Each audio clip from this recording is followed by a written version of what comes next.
güzelmiş. Böyle eləyəcəklər sənə. Zeydin hədiyəsi. Arkadaşlar bu arada videomuzu çəkdik. Shorts bölməsində baxarsınız. Aç özün göstər. Zeydə hədiyyə alırlar.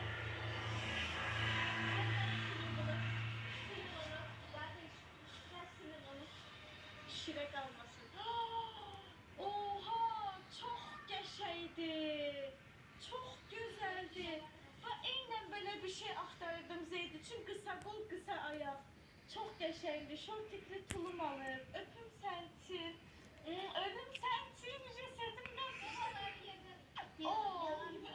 Gözlüyün kəsək də bir yerdə. Gözlüyün. Şiri siz yersiniz. Çox qəşəngdir. Əsli çox sağ ol həyatım. Çox gözəldir. Gel bir bu yanda sen şeklini çekin. Portumuzu kesiyoruz arkadaşlar. Tez edin bu alçık inmiş biraz. Bu günler bizim çok değerli konaklarımız oldu. Bu günler yok. Gideceğiz 2-3 gündür. Ben bu günler geldiğinde Jumat Ahmet olmuşam. Aslında bir tane sen zaman katadan baladan. Sen bence 2 saniye. Buradan onların gelmeyi öyle, bizi yad eləməklərini öyle. Bu hoş günde bir ay, şu an bir ay bir yerde kesildiğimizde öyle de onlara səhvli teşekkür ediyoruz. Çok sağ olsunlar. Yalnız yerlisi blogların birinde bir tane azımızdan... Onu çok kaldırmadı yukarı.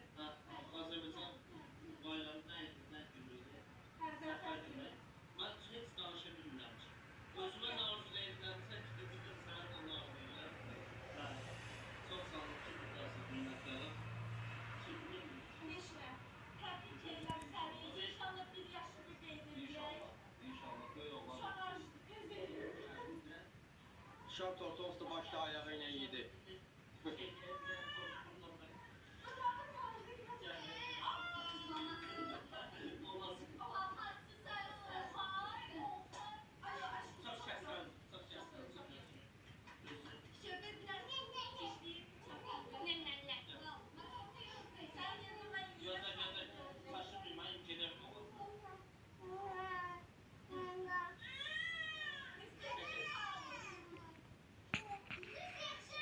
Evet arkadaşlar, bugün de sonuna geldik.